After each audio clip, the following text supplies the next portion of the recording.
Ouça agora uma palavra de fé e ousadia para o seu coração, com o reverendo Roberto Barnabé. Graças a Deus, nós estamos na jornada da igreja primitiva para Jerusalém. E temos estudado aqui as lições, como a igreja foi organizada, como a igreja desenvolveu o trabalho na ausência física de Jesus, mas agora sendo guiada com os ensinamentos. Por isso é importante os ensinamentos, porque os ensinamentos não podem ser retirados, roubados, porque aquilo que você aprende ficará com você eternamente. Por isso é melhor você ser do que você ter. E muita gente coloca os valores da vida no ter. O ter pode ser perdido. Ter casa, ter carro, ter bens, pode ser perdido. Mas quando você tem os valores no ser você nunca perderá. Isso é importante você estar aqui estudando a palavra de Deus. E também, irmãos, vamos analisar isso por um viés psicológico. Quando as pessoas põem esperança nos bens, nas coisas, elas não conseguem lidar com a perda, né? A gente vê pessoas que põem, né, o coração no carro, na casa, e põem nos bens, no emprego, no salário. Quando perde, pronto. Aí entra em depressão, aí não consegue mais dormir, tem insônia, tem que tomar psicotrópicos, ansiolíticos, tem que tomar alguma coisa para poder... Porque a vida dele era o ter. E deixou de desenvolver a capacidade do belo, de mergulhar em si mesmo e ver a beleza que ele é, o que ele tem como ser. Bom, isso é outra coisa. Mas fico feliz de você estar aqui para acompanhar mais uma lição. A lição de hoje é a terceira viagem missionária do apóstolo Paulo. Essa viagem, ela vai marcar tremendamente, porque ela daria o seu fim em Jerusalém, aonde Paulo seria preso. Mas a gente aprende muita coisa com essa viagem missionária de Paulo. Claro que não dá para a gente falar sobre todos os aspectos, as características dessa viagem. Mas se a gente for ler Filipenses, Efésios, Coríntios, a gente vai entender porque as viagens missionárias do apóstolo Paulo acabam, então, gerando igrejas. E essas igrejas são cuidadas, são administradas por pessoas em que Paulo instrui. Paulo alimenta a mente desses irmãos com a palavra do Deus eterno. Mas a gente vai ver que como ele se entregou para essa obra. O apóstolo Paulo foi verdadeiramente um homem entregue à obra de Deus, né? Não houve outro apóstolo como ele no campo de abrir igreja, de treinar pessoas, de cuidar de rebanhos, de tratar como Paulo tratava, através das cartas, ensinamentos. E Paulo não mensurava o sacrifício nem a dificuldade para poder estar com a igreja, com os irmãos. Volto a dizer, nesse tempo as igrejas não eram templos, não eram hoje como é. As igrejas, elas funcionavam nas casas, nos lares. Até o ano 300, a igreja era assim, até o terceiro século. E nós vamos ler aqui alguns textos. Claro que a terceira viagem missionária do apóstolo Paulo é um retorno às cidades que ele foi na segunda viagem.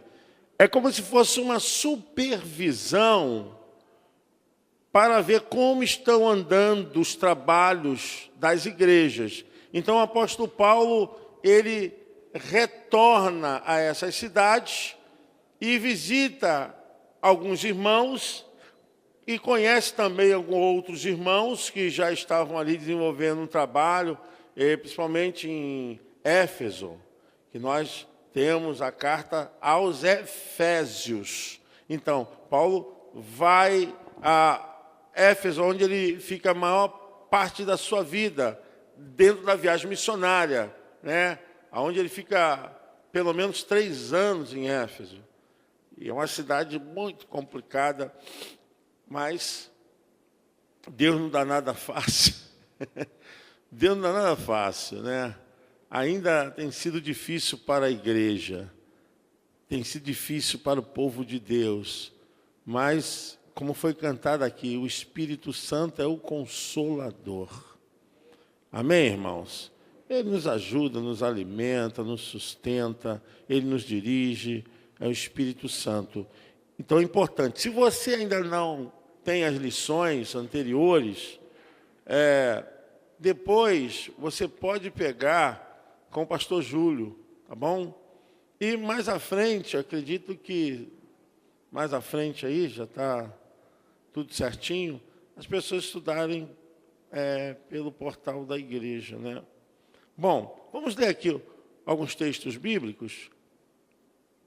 Então, nós vamos ver aqui em Atos capítulo 13, alguma noção a respeito dessa terceira viagem missionária do apóstolo Paulo, dando referência ao seu retorno aonde ele havia passado na sua segunda viagem missionária. Diz aí: e servindo eles ao Senhor e jejuando, disse o Espírito Santo: apartai-me a Barnabé e a Saulo para a obra a que os tenho chamado. Então, jejuando e orando e pondo sobre ele as mãos, e despediram. E assim estes, enviados pelo Espírito Santo, desceram a Seleucia e dali navegaram para Chipre. E Paulo e Barnabé ficaram em Antioquia, ensinando e pregando com muitos outros a palavra do Senhor. Já seguia nessa segunda viagem. Alguns dias depois, disse Paulo a Barnabé: tornemos a visitar nossos irmãos por todas as cidades em que já anunciamos a palavra do Senhor, para ver como estão. E Barnabé aconselhava que tomasse consigo João Marcos, João, chamado Marcos. Mas Paulo parecia razoável que não tomasse consigo aquele que desde a Panfilha se tinha apartado deles e não os acompanhou naquela obra. E tal contenda houve entre eles, que se apartaram um do outro. Paulo, e Barnabé tiveram uma contendinha aí, e assim não permaneceram mais juntos. Barnabé, levando consigo a Marcos, navegou para Chipre. E Paulo, tendo escolhido a Silas, partiu, encomendado pelos irmãos à graça de Deus. Depois disso, partiu Paulo de Atenas. Epa, meu Deus, voou ali. Estando ali algum tempo, partiu, passando sucessivamente pela província da Galácia e da Frígia, confirmando a todos os discípulos. Amém. Então, irmãos, a dificuldade sempre é lidar com os temperamentos, com o comportamento muito impulsivo do ser humano. E Paulo era um desse. E se não fosse o temperamento dele, ele não faria o que fez, Ele era um homem sanguíneo, era um homem que tinha vontade de resolver, vontade de fazer, e normalmente essas pessoas não conseguem mensurar o que dizem, o que falam. Paulo ficou muito chateado com João Marcos, porque na primeira viagem eles tiveram problemas de perseguição e tiveram que sair fugidos de Antioquia. E quando estavam então saindo dessa perseguição, João Marcos reclamou. É muito difícil, muito complicado, né? No nosso meio tem irmãos assim, né? Vai fazer a obra de Deus, tem dificuldade, eu não vou mais não. Mais ou menos dessa forma que aconteceu. Está difícil esse ministério, não quero mais não, pastor. Não é assim, pastora Tânia? As pessoas começam a fazer e vê dificuldade. Então, Paulo ficou muito chateado com a atitude de João Marcos, quando ele começa a reclamar, mas era uma reclamação assim razoável, daria para suportar numa boa. Paulo, como era intransigente, intolerante, ele era dessa forma. Ele falou, não, você reclamou, não quero ninguém reclamando no meu ouvido, não. Aí, o que acontece? João Marcos não acompanha mais Paulo. Aí Barnabé, que era o tio de João Marcos, Barnabé era de Chipre, ele volta para Chipre. Né? Ele volta para Chipre. E João Marcos vai com ele e Paulo pega o ajudante Silas. Então, eles vão fazer essa caminhada aí, e aí tem muita coisa que ocorre no ministério. Paulo, sai daí em nome de Jesus. Então, ele sai de Antioquia, e de Antioquia eles começam a sua viagem, essa terceira viagem, vai para a cidade de Éfeso. Éfeso era uma importante cidade que marcava profundamente a vida ministerial do apóstolo Paulo. Era uma província romana, mas Éfeso era uma cidade de encantamentos, era uma cidade onde tinha o templo da deusa Diana. Esse templo era um templo que movimentava a cidade. A cidade vivia em torno dos sacrifícios e das obras realizadas pelos sacerdotes da Diana, né? Como se fosse o João de Deus lá movimentando lá em Minas Gerais, né? Que a cidade vivia em torno dele, né? Era mais ou menos assim, só que era muito poderoso, porque tinha um comércio fortíssimo de quê? De instrumentos do culto lá, da adoração da deusa Diana. E aquilo era uma febre muito grande. O comércio era muito forte, voltado para a deusa Diana, que era a acolhedora, a deusa da fertilidade, aquela que fazia salvaguarda do povo, porque Éfeso era uma cidade portuária, onde muitos navegantes, muitos comerciantes, onde existia muita coisa de transação comercial. Então, era uma cidade muito importante, porque era o entroncamento da Europa e da Ásia. E ali, praticamente, era o lugar onde as pessoas tinham que parar obrigatoriamente. E era um ponto de referência, porque não tinha problema de alagamento, não tinha problema de risco nenhum, de enchente. Então, era uma cidade rica, poderosa. E é justamente lá que Paulo fica 3 anos ministrando, falando dos poderes, né, espirituais. Vocês vão se recordar agora por que está escrito lá em Efésios capítulo 6, né?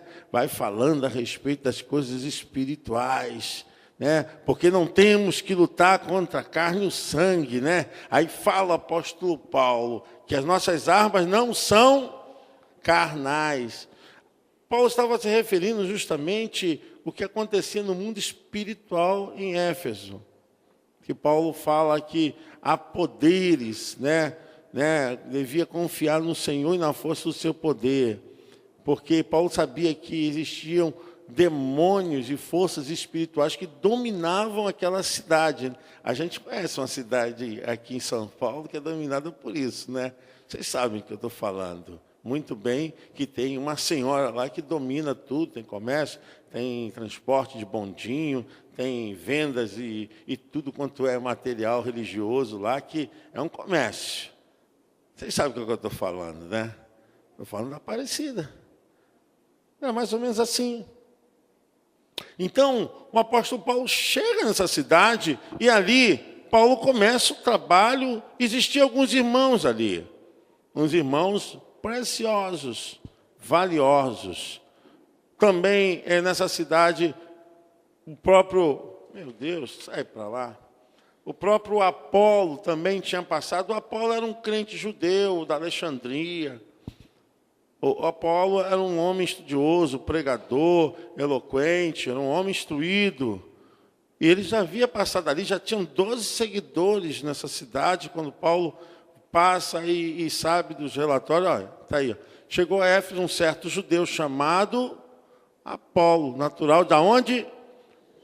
Então, varão eloquente e poderoso nas Escrituras. Era um homem que tinha um conhecimento. É onde Paulo vai falar lá em Coríntios. Toda a parte ali da Europa, na Macedônia.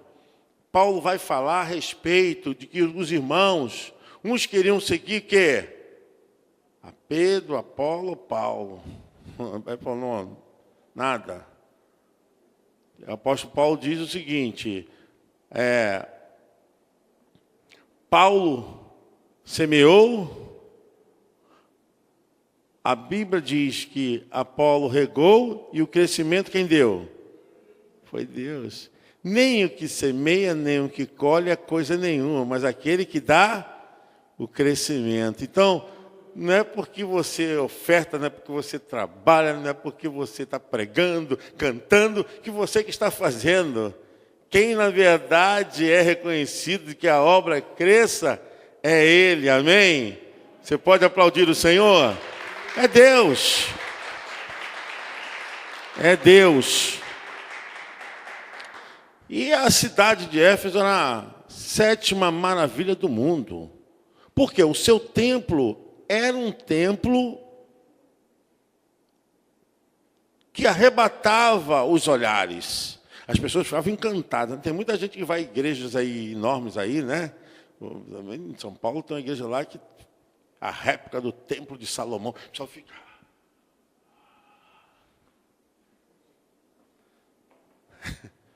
Irmãos, Deus não habita em templo feito por mãos humanas. É difícil, mas eu quero falar a verdade do que falar mentira. Além de ser pastor, sou estudioso da Bíblia. Eu não posso, irmãos, ensinar outra coisa que não seja a palavra de Deus. Tem gente que troca de lugar de adoração por causa do lugar, né, do templo, né, o templo físico, né? Eu vou para lá porque lá tem estacionamento, porque lá tem isso, tem aquilo. Ai, meu Deus, cabeça dura de pedra, achando que igreja é parede. Igreja é a reunião dos salvos em Cristo. Igreja é onde pessoas lavadas e remidas pelo sangue de Jesus se reúnem para adorar, para bendizer e exaltar o nome do Senhor. Irmãos, isso aqui é só um espaço. Vocês acham que quando a gente vai embora daqui, o Espírito Santo está aqui? O Espírito Santo está... Isso aqui é um lugar de adoração, irmãos. Quando nós nos reunimos, nós somos a igreja. O que é a igreja? É a reunião. O que é a igreja? Dos salvos. Quando nós não estamos reunidos, nós somos templo, habitação do Espírito Santo. Nós só somos igreja aqui, só é igreja no sentido do corpo de Cristo quando nos reunimos. Por isso que ceiamos. A ceia significa justamente para provar a nossa unidade em Cristo. Então, quando as pessoas chegavam lá em Éfeso, eles ficavam assim espantados, porque era um templo todo feito de mármore.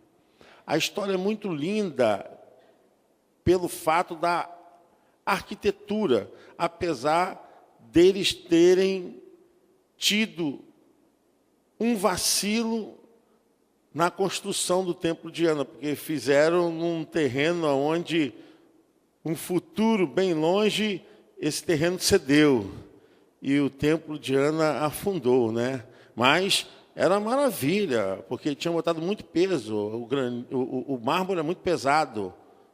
E esse templo chamava a atenção porque tinha as suas colunas lindas, enormes na frente, né?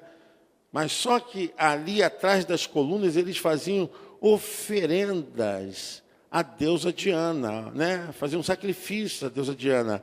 E quem fazia esses sacrifícios? Quem se arrisca a dizer? Quem fazia o sacrifício da deusa Diana? Quem se arrisca? Quem falou aí? Quem falou o quê? Não, sim. As sacerdotisas. Quem fazia sacrifício eram as mulheres. As sacerdotisas. E essas sacerdotisas eram prostitutas. Da onde o apóstolo Paulo pega muito no pé dos irmãos da igreja de Corinto, porque Paulo sabia do perigo desses ensinamentos de Éfeso passar para a nova igreja. Ficava distante, mas esses ensinamentos chegavam. Por isso que Paulo lá em Corinto, por causa do estilo do culto que também foi passando, Paulo pediu às irmãs para não cortar o quê? O cabelo. Por que as irmãs não cortavam o cabelo? Por causa das sacerdotisas profetizavam lá com a cabeça raspada, faziam o culto com a cabeça raspada. Aí Paulo proibiu. Por isso depois se tornou uma doutrina da Assembleia de Deus e outras igrejas, né? Que a mulher não pode cortar o cabelo porque não, isso aí é o contexto do texto. Por causa das sacerdotisas. O que tem cabelo a ver com culto, meu Deus? Tu vê a capacidade, né? Mas isso se tornou doutrina, acho que até hoje tem mulheres que nem raspam o sovaco. E tem histórias aqui terríveis que o pastor Humberto conta que a irmã dele matou uma lagartixa morta que ficou lá porque estava no meio do aranhado lá, debaixo do sovaco. Irmãos. E faziam isso em nome de Deus. Olha a ignorância, a estupidez. Igreja tem que estudar, igreja. Tem que estudar. Aí, Paulo recomendou, olha, não é bom que vocês cortem o cabelo. Sabe por quê? Porque senão vocês vão ficar semelhantes a sacerdotisas, vão confundirem vocês. Tá bom? Aí Paulo até proíbe, olha, evite ir de casa em casa. Eu proíbo as mulheres de visitar, sabe por quê? Justamente por causa desse problema. Mas não tem nada a ver hoje nos nossos dias. O problema do apóstolo Paulo lá em Éfeso, lá na Macedônia, com um problema nosso hoje aqui do Brasil, é até pegar. Gente, tem que entender a questão do que é a vontade de Deus, do que é a vontade de Deus. A questão pontual é essencial do momento. Irmãos, eu não aguento, eu não vou ter infarto, não vou ter nada, porque eu despejo esse lugar. Mas, pelo amor de Deus. Então, o apóstolo Paulo, ele começa a lidar com esses problemas aonde?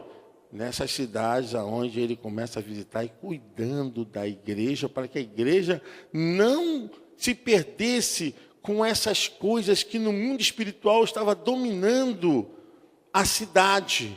A igreja tinha que se colocar num posicionamento, ela tinha que se direcionar de acordo com a palavra de Deus. E nesse momento, isso que ele estava fazendo, auferia aos poderes lá da cidade de Éfeso, né? Porque a mensagem de Paulo era contra todas aquelas coisas. E pior, irmãos, vou falar uma coisa para vocês, dessas sacerdotisas, é muito triste, mas é verdade, é história, né? O tipo de culto que elas adoravam a deusa Diana era justamente fazer relações sexuais com os homens atrás das colunas do templo de Diana. E as mulheres que engravidavam elas eram proibidas de entrar no templo. Eram abandonadas, né? Aí tem a cultura machista, sei lá, eu não entendo isso, e eram rejeitadas. Por isso que Paulo, em Efésios, fala: pai, não devemos desprezar os filhos, né? Filhos, não aborrecem os seus pais, justamente porque isso acontecia na cidade de Éfeso, porquanto essa cultura criava essa fissura no meio da microsociedade que é a família. Então, Paulo estava falando aos Efésios dentro de um contexto mesmo, da situação. Aí você vai ver lá em Efésios capítulo 6, o verso 10, tem aí, Bira, Efésios 6, 10, vamos ler, para vocês entenderem por qual dimensão Paulo estava falando isso. Por causa do templo de Diana. Vamos lá, o que diz a igreja?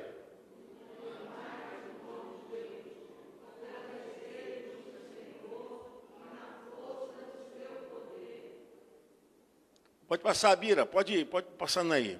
Pode ir mandando bala. Pode o 11. E-vos de toda...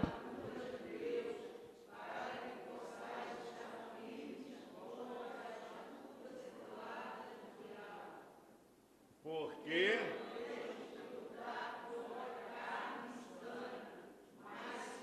Olha a deusa Diana aí.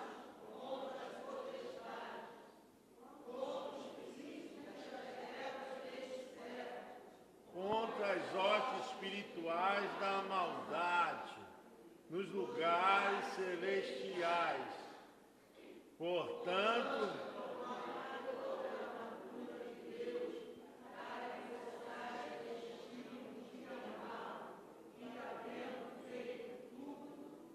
ficar firmes.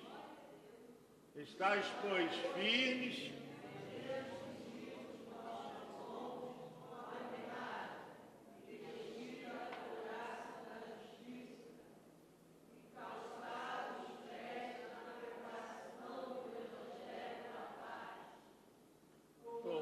Sobretudo o escudo da fé, todos os dardos inflamados do maligno. Tomai também o capacete da salvação e a espada do Espírito, que é a palavra de Deus, orando em todo o tempo com toda oração e súplica no Espírito, e vigiando nisso, com toda perseverança e súplica por todos os santos. Por que Paulo trouxe isso? Para revelar o peso da atmosfera do ar naquele lugar. A igreja tratava diretamente contra as forças malignas. Então, existia realmente coisas terríveis acontecendo em Éfeso.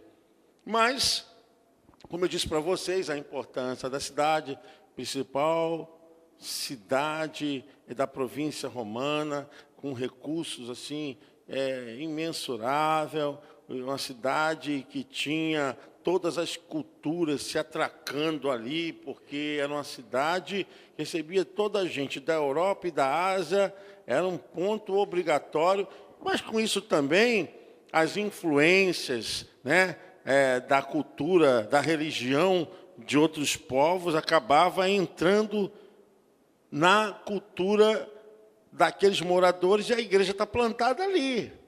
A igreja está plantada ali para poder pregar o Evangelho, falar das coisas do Evangelho. Então, essa cidade era uma cidade que vivia de comércio religioso. Vendiam de tudo, e a causa maior por causa do templo de Diana.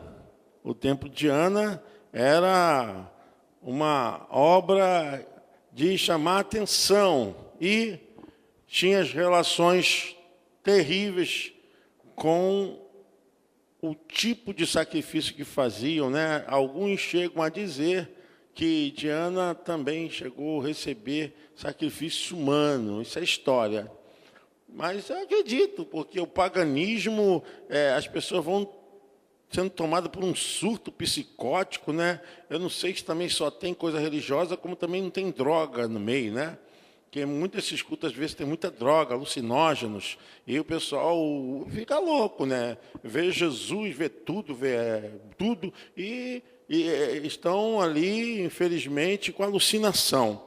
Bom, Paulo, ele vai, então, para lá, fica um bom tempo, dá assistência, encontra alguns irmãos, conversa com esses irmãos convertidos,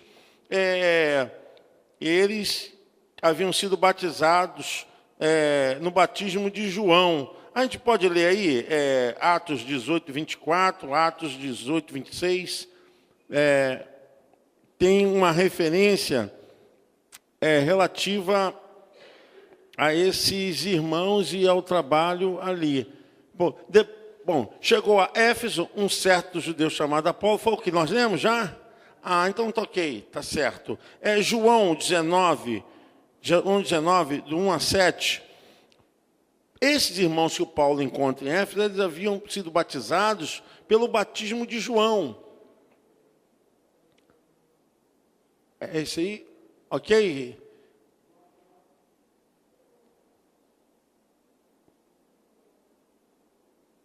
Vamos ler aqui então, irmãos? Vamos ver aqui. Pilato, pois, tomou então a Jesus, o açoitou, e o soldado, tecendo uma coroa de espinho, eu não estou falando relação nenhuma. Deve ter algum erro aí, irmão. Não tem. Deve ser. Sim, é Atos 19, irmão. É Atos 19. Não tem congruência nenhuma, né? Não tem. Está batendo alguma coisa errada. É Atos 19, de 1 a 7. Aí sim, vamos encontrar esses irmãos que conheciam o batismo de João. Vamos lá, irmãos, ler juntos? E sucedeu, enquanto Apolo estava em Corinto,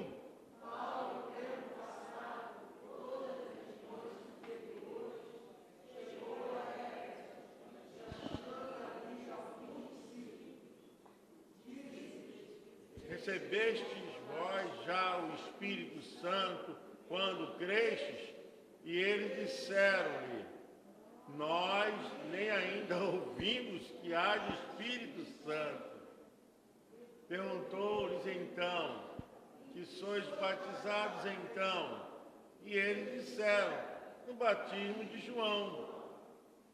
Mas Paulo disse, certamente João batizou com o batismo do arrependimento, dizendo ao povo que cresce, pois isto é Jesus Cristo. E os que ouviram foram batizados em nome do Senhor Jesus. E impondo-lhes Paulo as mãos, veio sobre eles e falavam. E eles eram. Então, existiam irmãos que haviam ouvido o Evangelho, mas ainda não tinham sido revestidos de poder, como os discípulos foram, lá em Atos capítulo 2. E a gente percebe que como é importante ensinar a palavra de Deus, quando eles tratam com toda a sinceridade a pergunta de Paulo, dizendo, nunca ouvimos falar, nem sabemos quem é. Então, Paulo diz, vocês foram batizados com batismo que simboliza o arrependimento, mas vocês precisam de revestimento espiritual. Amém, irmãos? Então, nesse revestimento espiritual, eles receberam o mesmo gozo, a mesma alegria, o mesmo poder que os discípulos receberam lá em Atos capítulo 2, né? Que todos receberam uma autoridade e começaram nessa condição que receberam de nível espiritual, começaram a falar novas línguas e receberam o poder do Espírito Santo. E a gente vê que precisavam disso, como lidar com a situação daquela cidade sem revestimento do Espírito Santo. É muito complicado. Irmãos, não dá para você lutar com as forças espirituais da maldade simplesmente com convencimento. Você tem que ter vida de oração, você tem que ter vida de estrutura mesmo bíblica, você tem que ter características para buscar mesmo força em Deus, o jejum. Você tem que estar preparado, se consagrando, porque lidar com as forças espirituais da maldade não é só ser salvo. Eles eram salvos, mas não tinham revestimento para poder lutar contra as forças espirituais, ainda mais naquele lugar. E Paulo pergunta, olha, vocês receberam? Não, não recebemos, nem mesmo ouvimos falar, nem sabemos quem é. E Paulo orou e todos receberam o poder, e a igreja ali realmente foi uma igreja vitoriosa. Você pode aplaudir o Senhor? Vitoriosa.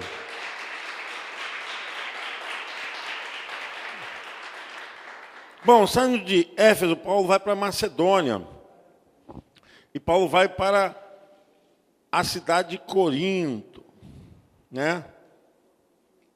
A cidade de Corinto é uma cidade importante e também uma cidade portuária, uma cidade onde Paulo havia semeado, né, a semente da primeira igreja lá em Corinto.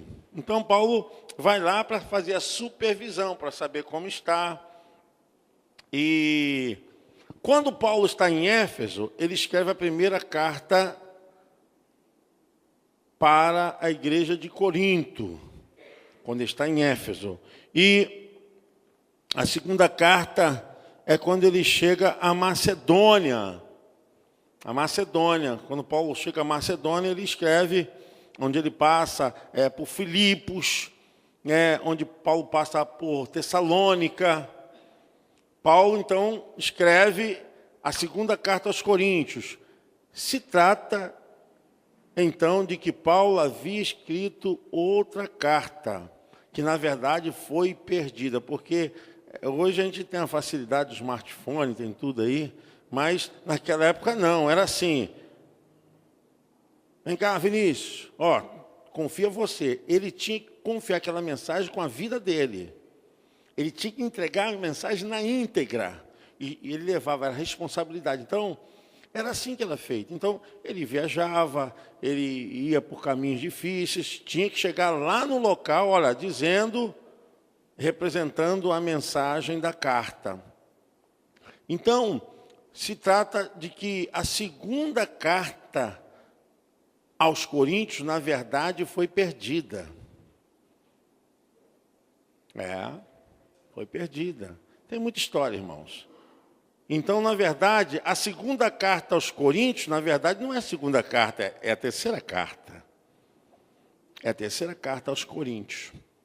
Porque apesar da igreja de Corinto ser uma igreja problemática, mas era uma igreja muito rica em conhecimento, rica na cultura.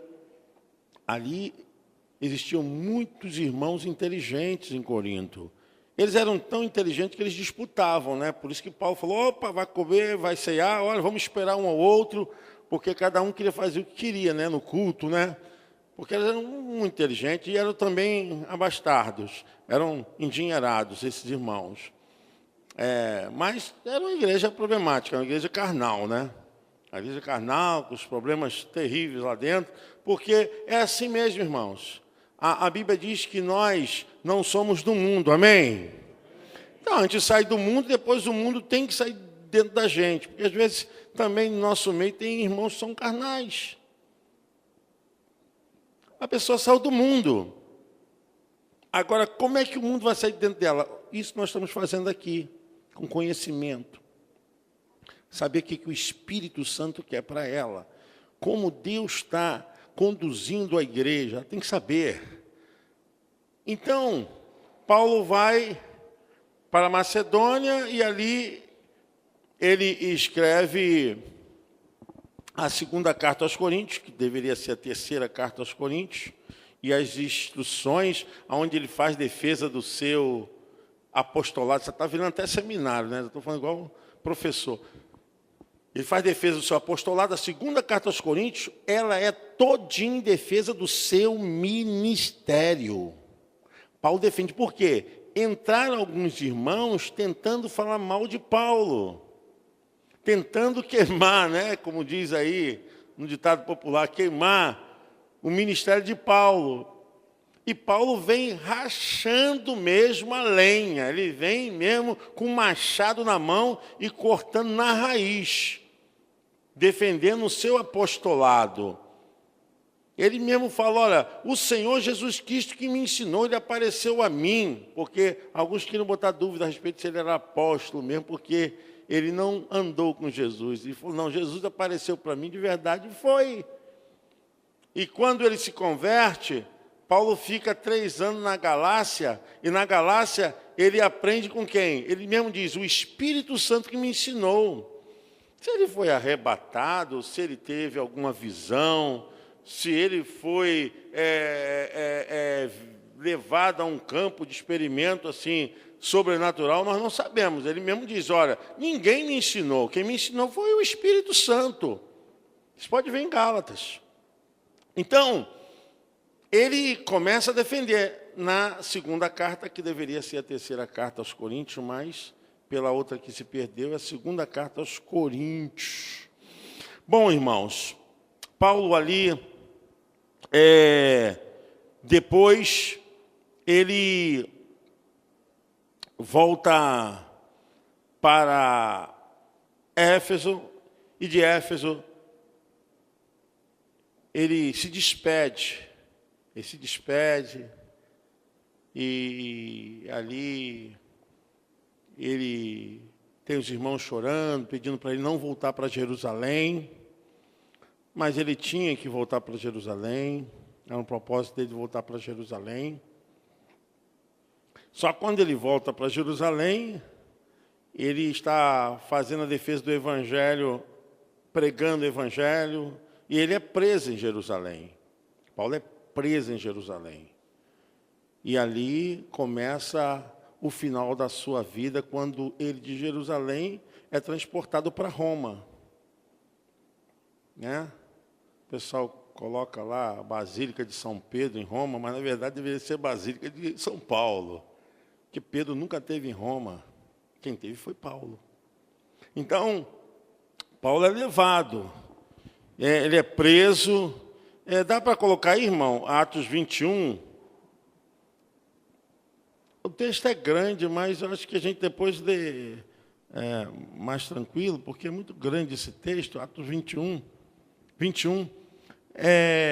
Depois vocês leem com calma. Tudo isso que eu estou falando aqui está em Atos. E aconteceu que, separando-nos dele, navegamos e fomos correndo a caminho direito e chegamos a Cós, e no dia seguinte a Rhodes, de onde passamos a Pátara. Achando o navio que ia para a Fenícia, embarcamos nele e partimos, e indo já à vista de Chipre, deixando à esquerda, navegamos para a Síria e chegamos a Tiro. Faz o retorno, porque o navio havia de ser descarregado ali. Olha só, a viagem do abençoado, como é que era. E achando discípulos, ficamos ali 7 dias, e eles, pelo Espírito, diziam. O que dizia aí, irmãos? Eles sabiam, porque existia conspiração, né? Por causa do imperador.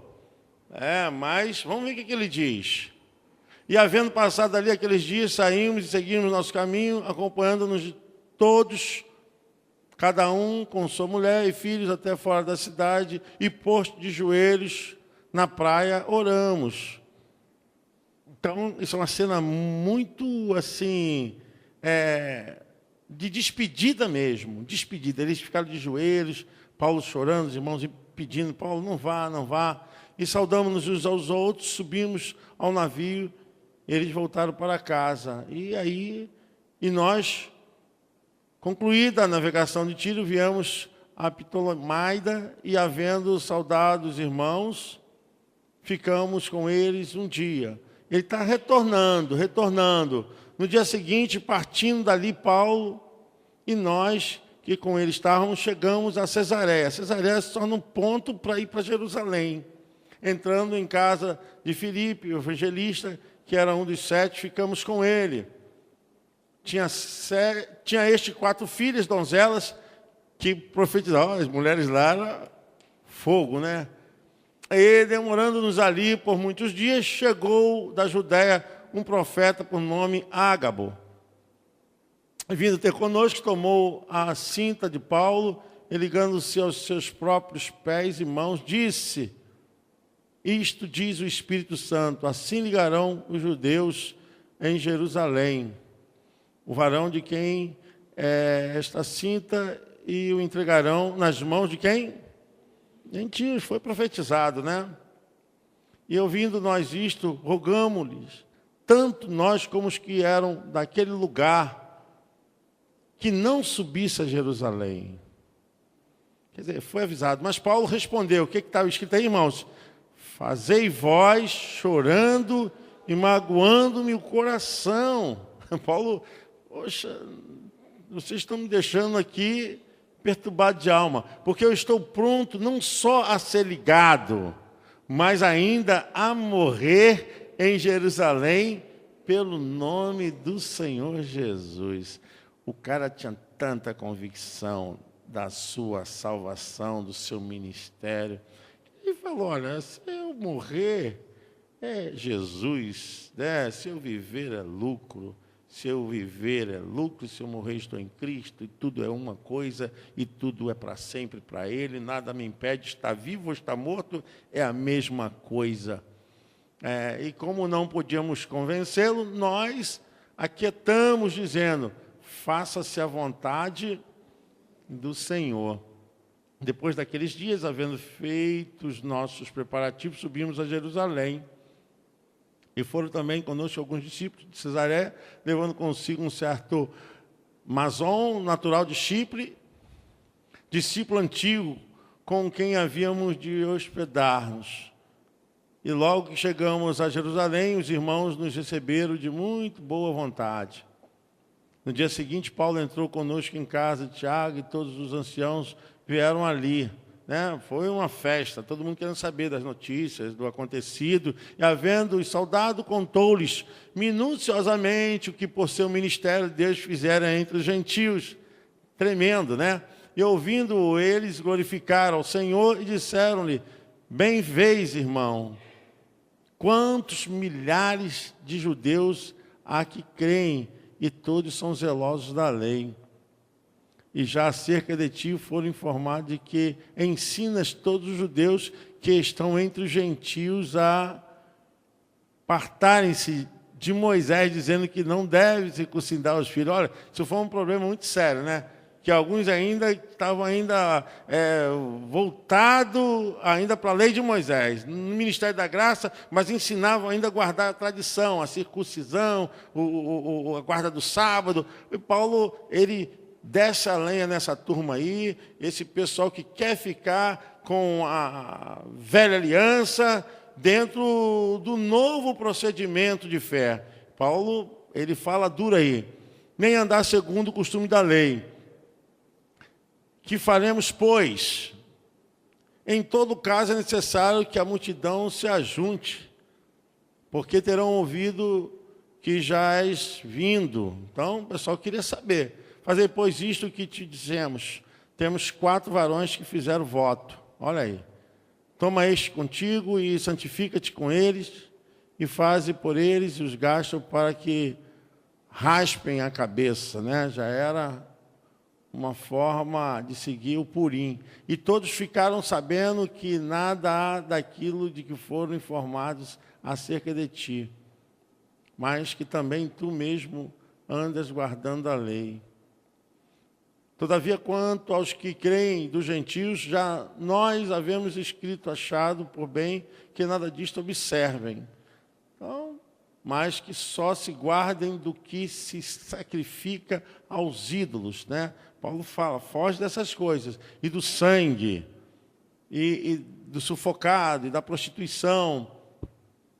Então Paulo, tomando consigo aqueles varões, entrou no dia seguinte no templo, já santificado com eles, anunciando serem já cumpridos os dias da purificação. E ficou ali até se oferecer em favor de cada um deles a oferta. Quando os 7 dias estavam quase a terminar, os judeus da Ásia, vendo no templo, o que fizeram? Alvoroçaram todo o povo e lançaram mão, clamando: varões israelitas, acudi, este é o homem que por todas as partes ensina a todos contra o povo e contra a lei e contra este lugar. E demais disto, introduziu também nos templos os gregos, olha só, e profanou este santo lugar. Está falando dentro da sinagoga do templo, porque tinham visto com ele na cidade Trófimo de Éfeso, olha aí, são os impuros, são os que não eram judeus, né? O qual pensávamos que Paulo introduzira no templo. E alvoroçou-se toda a cidade, e houve grande concurso de povo, pegando de Paulo, e arrastaram para fora do templo, e logo as portas se fecharam. Procurando eles matá-lo, chegou ao tribuno da corte o aviso de que Jerusalém estava toda em confusão. Foi realmente uma bagunça. Eles, tomando logo consigo soldados, centuriões, correu para eles, e quando viram o tribuno e os soldados, cessaram de ferir a Paulo. Paulo estava apanhando a beça. Então, aproximando-se o tribuno, o prendeu e o mandou atar com 2 cadeias. E perguntou-lhe quem era o que tinha feito. E na multidão exclamavam de uma maneira e outros de outra, mas com nada podia saber ao certo, por causa do alvoroço, mandou conduzi-lo para a fortaleza. E sucedeu que, chegando às escadas, os soldados tiveram de lhe pegar por causa da violência da multidão. Olha a situação que Paulo viveu, irmãos. Porque a multidão matá-lo. Até aí tá bom. Até aí tá jóia. Tá bom. Então, irmãos, daí Paulo fica preso, mas ele é levado para Roma. E navega, olha, a viagem foi horrível. Vocês conhecem aquela história que o navio de Paulo naufragou na ilha de Malta? Quem já ouviu falar disso? Então, é nessa ida para Roma para ser morto.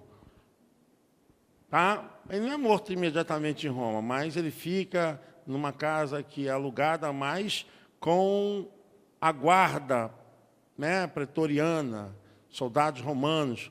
Então, ele é uma viagem terrível, era um inverno frio, desgraçado, e Paulo vive esse momento terrível, mas a gente sabe que ele passa os melhores dias da sua vida sabendo que o fim estava perto. Olha só, ele realmente anulou qualquer coisa que tivesse uma referência maior nessa vida do que aquela que estava por vir, garantida pela fé em Cristo Jesus. Amém, irmãos? Vocês podem aplaudir o Senhor? Coisa tremenda. Coisa tremenda. Quando Paulo estava nessa segunda viagem missionária em Corinto, ele escreve a carta aos Romanos, tá, irmãos?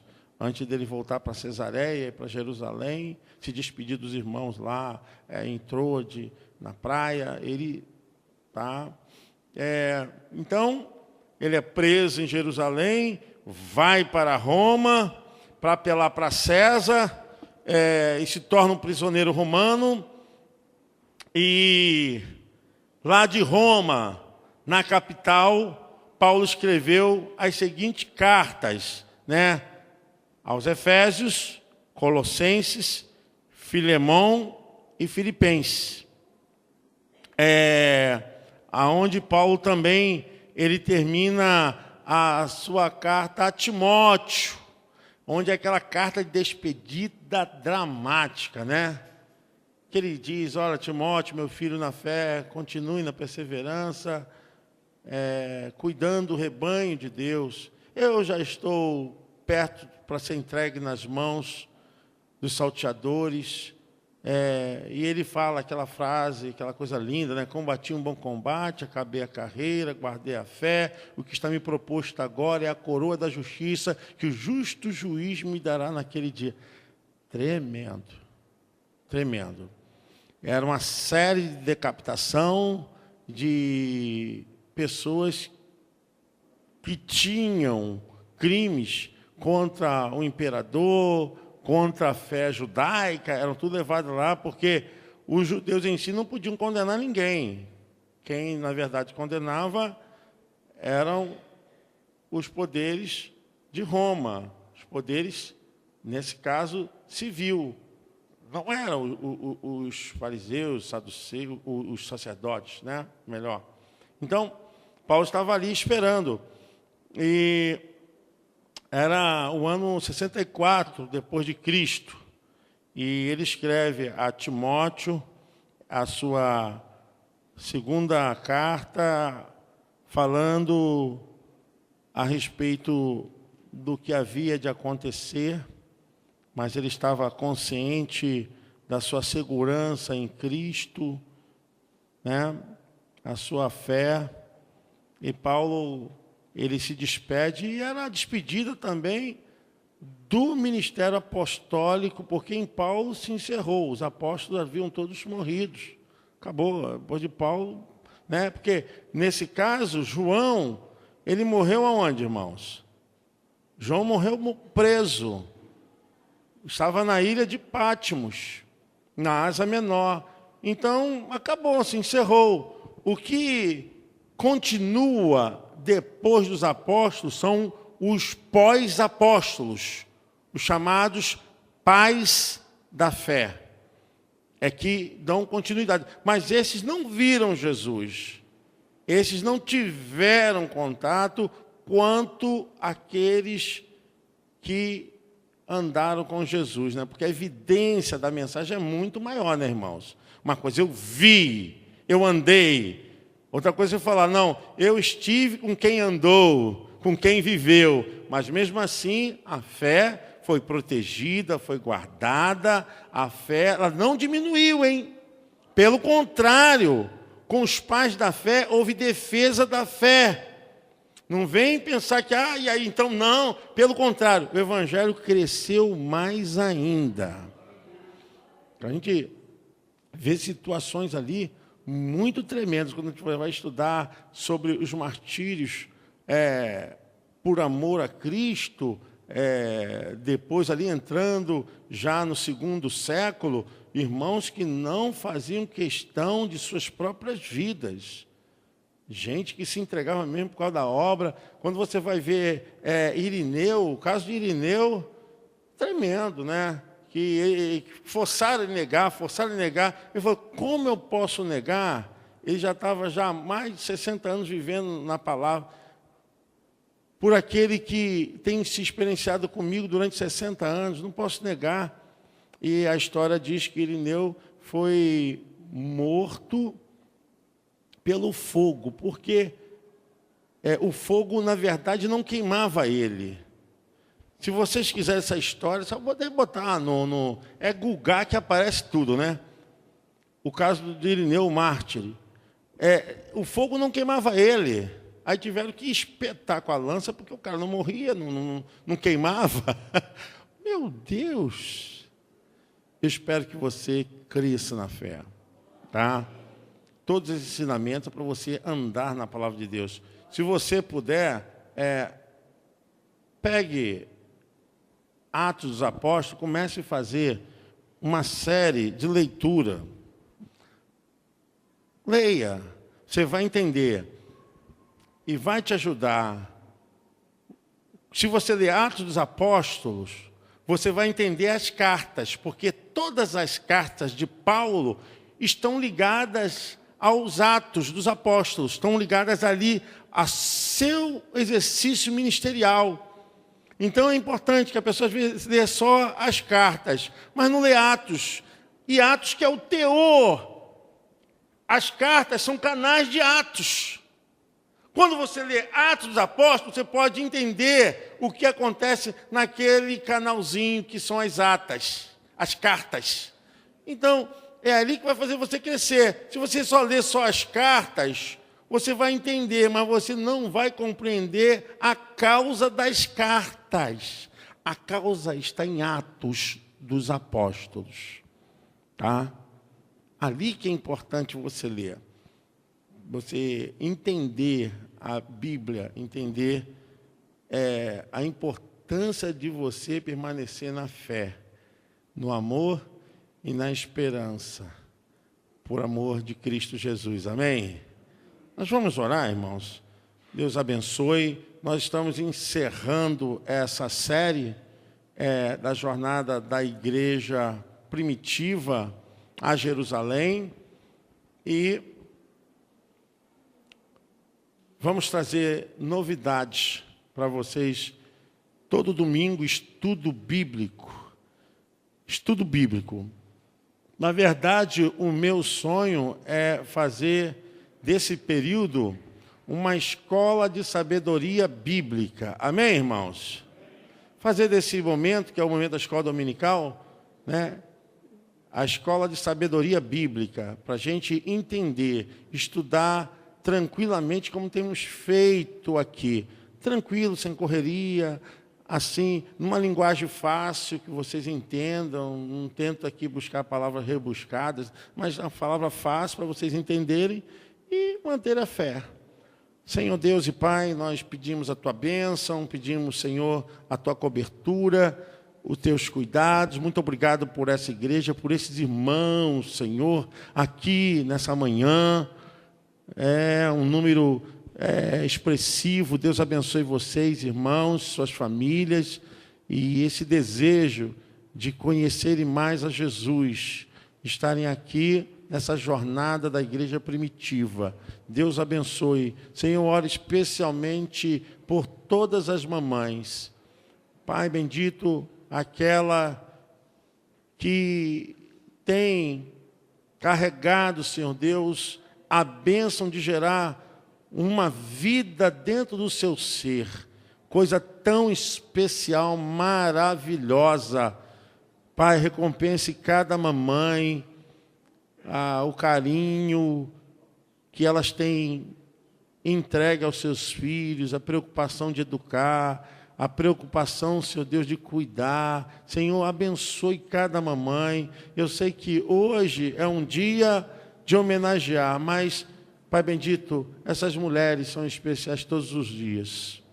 Eu peço, Senhor Deus, a Tua bênção sobre todas as mamães, aquelas mães que estão chorando, aquelas mães que estão agora passando dificuldades, Senhor Deus, aquelas mães que estão doentes. Eu oro pelas mães, Senhor Deus, que estão aqui, como diz o tema, mães de joelhos, filhos de pé, estão orando pelos seus filhos. Senhor, dê força a essas mamães, dê força a essas mulheres, Pai. Nós entregamos cada pastor, cada obreiro, cada discípulo, cada músico dessa casa, Pai, a quem opera o som, quem está trabalhando, dando aula, Pai. Muito obrigado por essa igreja, muito obrigado por aqueles que cuidam da igreja Mirim, da escola Mirim. Senhor, toma em Tuas mãos, prospere esses irmãos, dê graça, dê amor, dê virtude, Senhor. Pedimos a Tua bênção sobre cada membro que trabalha nessa casa espiritual, em nome do Pai, do Filho e do Espírito Santo. Você pode dizer amém? Você pode aplaudir o Senhor? Deus abençoe.